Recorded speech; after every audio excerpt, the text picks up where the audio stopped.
আসসালামু আলাইকুম everyone and welcome back to my channel. আজকে আমি আপনাদেরকে রুটি দিয়ে খাওয়ার মতো উপযোগী এক ধরনের নরম নরম হালুয়া করে দেখাবো। তো কিছু গুড় কেটে নিয়েছি, খেজুরের গুড়, আর দিয়ে দিয়েছি এখানে দারচিনি আর হচ্ছে 3টা এলাচ। তো এখানে দিয়ে দিলাম ভেজে রাখা সুজি। তো পরিমাপ করে দিয়ে দিলাম একটু লবণ, হালকা একটু লবণ দিলে ভালো লাগে খেতে। তো আর দিয়ে দিচ্ছি এখানে নারিকেল কোড়া।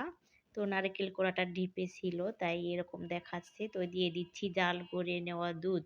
তো এখন সমস্ত উপকরণ আমি ভালোভাবে একটু মিলিয়ে নিব।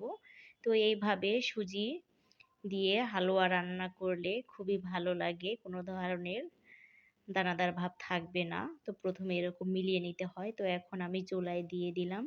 তো এখন মিডিয়াম তাপে আমি এগুলোকে রান্না করে নিব। তো অনবরত নিচের দিকে একটু নেড়ে দিতে হবে যেন ধরে না যায়, নিচের দিকটা খেয়াল রাখতে হবে।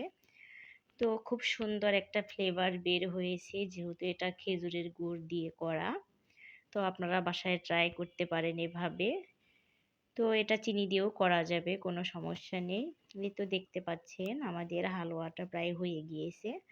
তো এইভাবে একটু নরম নরম করেই নামাতে হবে, ঠান্ডা হয়ে গেলে আরও ঘন হয়ে যাবে। তো দেখতে পাচ্ছেন হয়ে গিয়েছে। আজকের মতো ভিডিও এ পর্যন্তই। আল্লাহ হাফেজ।